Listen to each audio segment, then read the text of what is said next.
Blessed love, oh, give thanks to your presence, the Honorable Priest Isaac here with you. If this is the first time you're stepping into our zone, I'm welcoming you.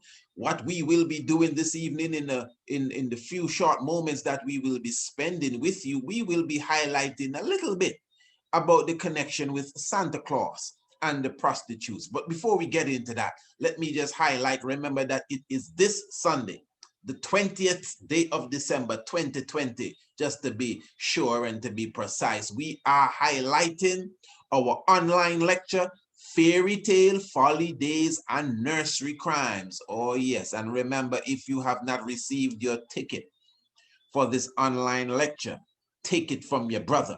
You should get it now, because I'm showing you straight off the back that the space is limited. In fact, the space is almost corked.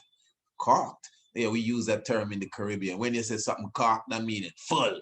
So for sure, I wouldn't wait until the last day. I wouldn't wait until Sunday morning. I wouldn't wait until Saturday, Friday, Thursday, Wednesday, whenever. If I was you, I would contact me now. Remember, you can make your payment using the Cash App at Anra 2723. If you have problems with the Cash App, you could just email me, priestisaac27@gmail.com, and we will show you how you could make that money transfer. Remember, the admission is only 20 United States dollars. This is our online lecture, Fairy Tale, Folly Days, and Nursery Crimes, the online lecture. In fact, the subject for this evening, Saint Nicholas or Santa Claus, the saint of the prostitutes.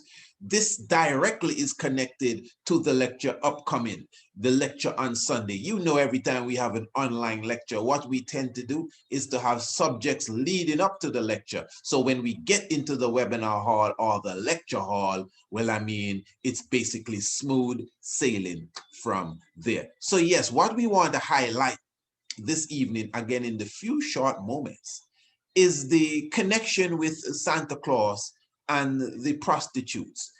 Saint Nicholas, as he is known as the saint of the prostitutes. Okay. All right. So what I'm going to do, I'm going to read something for you taken from the hauntedwalk.com or hauntedwalk.com. That's a website. You could check some information here. And it says here, the history behind Christmas traditions is often surprising. It is a unique combination of the spiritual, supernatural, and the strange. This unique intersection is most prevalent with the star of the season, who is who? Santa Claus. Santa, as his friends know him, was inspired by a 4th century Greek bishop named Saint Nicholas. Numerous stories have him performing miracles, which often includes some element of gift giving. All right. In one story, a ship loaded with wheat has anchored in a port during a great famine. Nicholas invited the sailors to unload part of the wheat to help feed the starving people. The sailors were uncertain at first. The wheat had to be weighed accurately and delivered to the emperor in Constantinople. The sailors agreed when Nicholas promised them that they would not suffer any loss for their kindness. The sailors made a remarkable find. When they arrived in the capital, the weight of the load had not changed at all, despite the amount of wheat that they had shared. The most fascinating story related to current day Santa involves St. Nicholas coming to the aid of a poor man who could not afford the dowry for his 3 daughters. Listen to this. Without funds, the daughters were destined to remain unmarried and would likely need to turn to a life of prostitution. Some people consider this the first profession. I don't know how they came by that. Upon hearing of their plight, Nicholas decided to help the first daughter when she came of age. To avoid embarrassing the family with public display, Nicholas went to the house under the cover of night and threw a purse filled with gold through the window for the family to discover the next morning. And that is exactly what you see there in the picture there of Nicholas even throwing the gift into the house. Some retelling of the story have Nicholas returning 3 consecutive nights with a bag for each daughter. Others have him returning as each girl came of age. Attempting to discover the identity of their benefactor, the father lies in wait on the 3rd evening.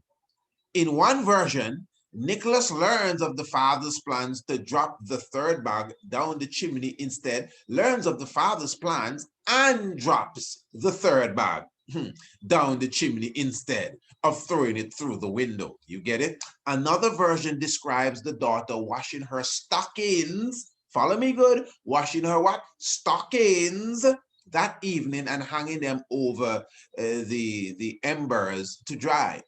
The bag of gold then falls into one of the stockings. This is how Saint Nicholas became known as the patron saint of prostitutes. And just to read here quickly, on Christmas morning, as you and your loved ones discover presents under the tree and stockings magically filled, remember the day represents the care and love that we have for each other. More specifically, it is a strong reminder that you do not want to end up turning to a life of prostitution. And that is coming from the hauntedwalk.com. I don't know if that was a joke they're making there at the end.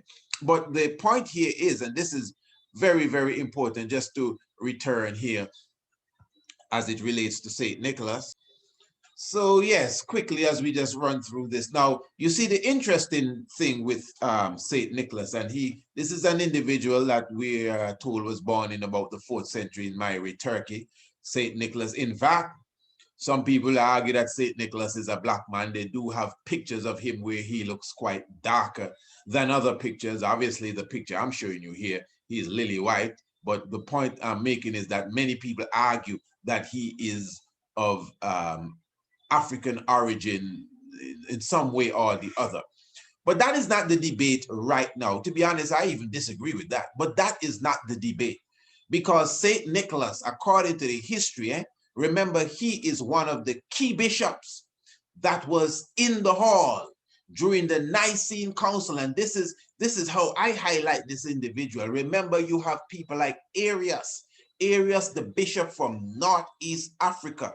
Remember, he attended that council in 325, the Council of Constantinople, the Nicene Council of the Bishops. That's the council I'm speaking of. And according to the stories, many of our great scholars have even taught this to us, that Arius was an individual that was not with the program of the day. Arius, the Black North African bishop, he was not going according to the plans that Emperor Constantine had. Remember, this was one of the conferences where they took the ancient African tradition. This is basically the beginning of them taking the ancient African tradition and whitewashing it, Europeanizing it, and turning it into their own outlook of our philosophy. And that's the truth. So when Arius saw this, Arius stood up and said, no, this is not our custom. This is not our truth. You are taking our truth and you are manipulating our truth and creating your own stuff, creating new characters. You're taking our allegory and trying to make the world believe that it is as literal as the nose on your face. But what happened?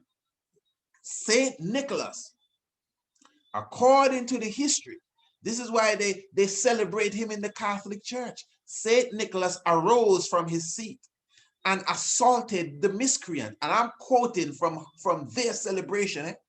He arose from his seat and assaulted the miscreant. Who is the miscreant? That's Arius. Because according to the Catholic Church, Arius was a miscreant. He was a traitor. You know, basically he was committing mutiny as such, because he was going against the great Constantine and his mother Helena. And Mr. Santa Claus, All of these names he have, Father Christmas, Father Winter, whatever you call him, he got up from his seat. Now, I'm not talking about the fictitious character. I'm talking about the real person. You got to keep this in mind. Because I know when we see jolly old Saint Nick, oh, Santa Claus is not real. You got to be careful. There was an individual who got up from his seat and crossed the room and assaulted the North African bishop Arius, because Arius was still holding on to his African concept and morals and outlook. And he could see that Constantine and these other fellas were taking their tradition and manipulating it. You could say that he could see centuries down the line that they would come with a whole fictitious religion and be enslaving people because of their philosophy, dogma, and ideas. That's basically what happened. And Sinterklaas, or Saint Nicholas, Mr. Santa Claus, he got up from his seat and he drive a slap in the man's face. Now, there are those who say that Arius never even came into the building, just like the Santa Claus or the Saint Nicholas stories. You have different versions of the story of the Nicene Council of Bishops as well. But the point I am making is that when the whole concept of Christianity as we know it today was invented, when the manipulation was taking place with the Holy Scripts and the Holy Scrolls and the Holy Books, and books were taken out of the original Bible, and scriptures and ideas were forced into the original theology, Sinterklaas was there. Saint Nicholas was there. Santa Claus was right there. And not only was he backing Constantine, he actually attacked the individual that came and stood in the breach to stand up for the truth. That's to show you why Mr. Santa Claus or Sinterklaas is revered up to today, because he's a hero. He beat down the African when the African was trying to stop us. That is what they're looking at, to stop us from bringing our doctrine to the world. He attacked or assaulted the miscreant. So remember, that is why when you look at the tradition in Europe of Sinterklaas, K-L-A-S-S or K-L-A-A-S, you see him come with the little black boy. We've done programs on this. The little black Peter, Quarter Pete, the little black boy, and the original Sinterklaas didn't come with reindeer. He came on a ship. All of this is very, very, very important. That's why when you look at the word Santa, S-A-N-T-A, Santa, and you take the N and put it at the end, you get Satan. Satan Claus, you're in the claws of Satan. So I'm not no fan of no Santa Claus. I'm not even no fan of no Saint Nicholas, Trust me. So Saint Nicholas have a lot of stories behind him here. And remember, we're dealing with subliminal messages. There's a reason why he always has on red and white. It's blood and milk. Remember, the 14th of February, what they call Valentine's Day, is really the day of blood and milk. Remember, we're dealing with Rome. Rome, the Rome had its origin with two little boys, Romulus and Remus, suckling on a wolf. That's how Rome started. Wolf suckers, people raised by wolves. Rome was a city once upon a time. Women were not, couldn't come in unless they went out and conked them on the head and dragged them in like the cavemen. So the Feast of Blood and Milk, man, was when they sacrificed babies. I know you don't believe that. You forgot about the Dark Ages. But when they tell you they sacrifice children in Africa, you're quick to believe. Yeah, the Feast of Blood and Milk. Blood is red and milk is white. That is why Sinterklaas has on his red and white. When he comes down your chimney, he's looking for what? Cookies and what? Milk.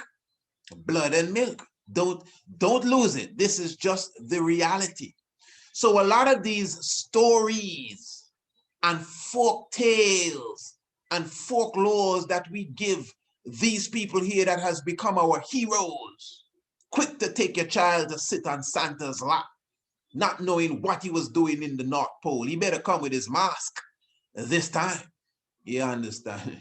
Yeah, this is a serious thing, my brothers and sisters. This story says that these three young girls, and this is just one version of the story. There's another version that says the three young girls already had children. I'm sure you've heard that story. It had nothing to do with dowry. I don't know if they tried to fix it up a little later down the line.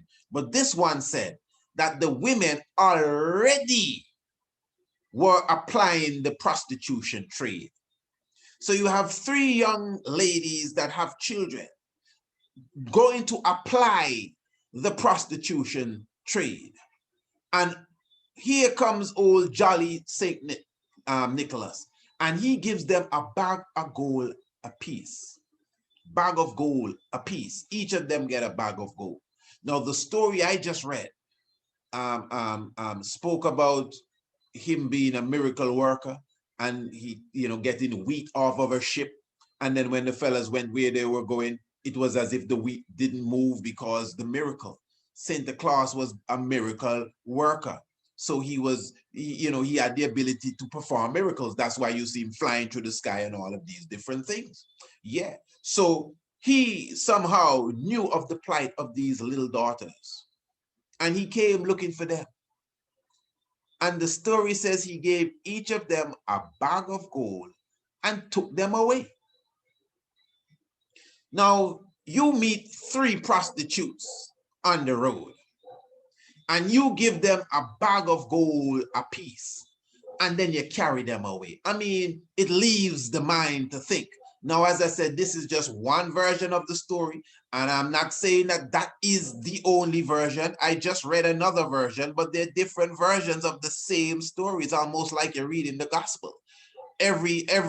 Everyone is a different version of the same story, but the point is there are three prostitutes, and he is the saint of the prostitute. So this is why now, and this ain't no joke, this is reality. It may sound funny, but when you hear him flying through the sky on Christmas Eve, saying ho, ho, ho. Remember, he says the ho 3 times. You know what a hoe is. Not a garden tool, man. A hoe, man. Hoe, a whore. Hoe is short for right. And this is no disrespect to no one, whatever your profession is. I'm just showing you the reality. Okay? So within the ho, ho, ho, there is the subliminal message. He's giving you the whole story there of him and his little prostitutes that he appears to be still looking for as he's flying through the skies on Christmas Eve. So what they have done when they created this whole Santa Claus 24th, 25th day of December, rob you of all your money kind of business that they have created, they subliminally, esoterically, even allegorically hid their sick story as it relates to Mr. Santa Claus. I mean, he's a pedophile, man. All of that is in their tradition. He's a pedophile.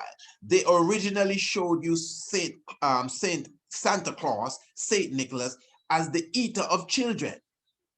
I'm sure you've seen the Ashwa Kwesi video where Ashwa Kwesi shows you that picture of the Santa Claus eating the little boy. Just meditate on that. Blood and milk, cookies and milk, ho, ho, ho, 3 prostitutes. So the point is they hide all of their sick traditions in some simple messages, and we just pick it up. So we put on reindeer ears. People even put reindeer ears on their cars. We wear the red and white cap, and we don't even know where it comes from. That cone cap with the cone falling down to the side. We don't know. We don't have no idea what's the origin of that. That is pure Freemasonry that they're giving to you in the form of something funny. We kiss under the mistletoe. Now, who teaches that taught you to do that? To be kissing people under a leaf, under the plant known as the mistletoe. What is the mistletoe all about? That you're going to be kissing people under that. That is witchcraft. That is a tradition that has nothing to do with you. And they hide all of this, the gift giving. Nothing wrong in giving gifts. But why are you going for your gift under a tree? Why is it under a tree? And then you like to look, some of you, not everybody, would look at those of us who admire nature and say that we are animists and nature worshippers and all of these different things. But yet still, you're going to a tree to get your gift. Because remember the science really, as it deals with even animism and so-called forest worship, is that you go to the tree and you bow to the tree. You bow to the tree. Even while you are approaching the tree, you're supposed to bow to the tree and approach to the tree and bow to the tree. And once you reverence the tree will reward you with a gift. Now, all the gifts are under the Christmas tree. How would you get the gift? You got to go to the tree and bow, go down under the tree and get your gift. So they have you replaying this pagan system every year of tree worshiping. Remember in the book of Jeremiah, it already told you, be not like the heathen. What does the heathen do? Or what do? They take a tree. They cut a tree from the forest and they bring it home and they fasten it with nails and hammers. Hear what Jeremiah said, the exact words. They deck it. The book of Jeremiah, I think it's Jeremiah chapter 8 or 4 or 10, somewhere around there. They deck it with silver and gold, deck the halls with balls of holly, and tra la la la la la la la la. Yeah, you're going to be singing all of that junk soon. And you put on mistletoe and a star on the top and an angel with wings and all of this stuff. Jeremiah in your Bible say that is the way of the heathen.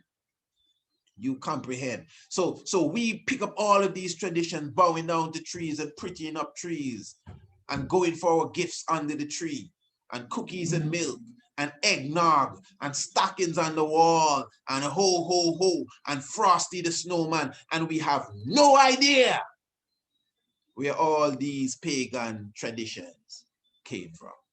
But anyway, this is why I am encouraging you again to make sure that you are a part of this lecture. This is the 20th day of December. You want to hear a little more about Santa Claus? You got to tune in. But it's not a Santa Claus show. Yes, it's very close to the winter solstice and the time that they celebrate the birth of Jesus, as they say. But that is not going to be the full topic for the evening. We are going to be going across the board. That's why we're doing these small programs. Those of you who will be in tune to the shock of the hour for this strong or this week, we will be preparing for our lecture on Sunday, the 20th day of December. Of course, remember, if you are a member of the Shock of the Hour subscription team, you don't even have to buy your ticket for the lecture. You're going to get your ticket free of charge. For those who do not know, we have a radio program that we do every Monday, Tuesday, Wednesday, and Thursday. This is known as the Shock of the Hour. From time to time, we take that radio program and we present it to the YouTube. But the Shock of the Hour is a program, you shouldn't miss it. More information, more inspiration that comes to you every single night. When you wake up in the morning, you already have it in your inbox, in your email. You could listen it going to work, whether you're preparing breakfast, you could listen it when you, whatever. On your own time, you could listen to the Shock of the Hour, and that's just more information than you are receiving here. But once you are a subscriber, you can get a month's subscription, a half-year subscription, or a year subscription once you are a subscriber. When we do our online lecture, which is basically every month, you do not have to pay to enter the online lecture. You get your ticket free of charge. But for those of you who are not members of the Shock of the Hour, definitely you could still get your ticket. Remember, the space is limited. I have to stress that for you. I don't want nobody linking me Sunday and saying, oh my, any more space, and then I have to tell you, oh, my brother, my sister, it's already full, it's already corked to the brim. So I'm encouraging you, don't wait too long. It is only 20 United States dollars currency to come into the webinar hall. Remember, the Cash App is Aton Ra, ATON RA 2723, and keep in mind that if you have any problems using the Cash App whatsoever, you just contact us and we will find another alternative way to make that financial contribution. And let me just show you right now, we still have the special offer going. So remember, if you get the 3 books for only 50 United States dollars, that alone, remember with that, you're getting a free month's worth of the Shock of the Hour, which also gives you the opportunity to come into the lecture for free as well. So be wise in how you spend your finance, because even right here in the Tiger's Nest, we make sure that we have different avenues that you could choose exactly which direction you want to come from. But any which way you come from, you're going to be getting a lot of information and a lot of inspiration that will surely do you good. So I'm looking forward this Sunday for all of you to be with me in the lecture hall. Remember, it's going to be extremely interactive. You'll be able to ask your questions. In fact, I could even bring you on the screen and we could have a discussion depending on how heated it gets. So don't wait too long. The time is now. It's Sunday the 20th, but the space is very, very limited. I mean, obviously, it's first come, first serve. Yes, so as we glorify Emperor Haile Selassie the First in all our doings and sayings, give thanks for spending this moment with me. And of course, I will see you when we come again right here in this same spot, or at least I know I will see you on Sunday, the 20th day of December. Yeah, give thanks to the life giver and the keeper of life. Holy Emmanuel I, Selassie I, Jah, Rastafari. Blessed Lord.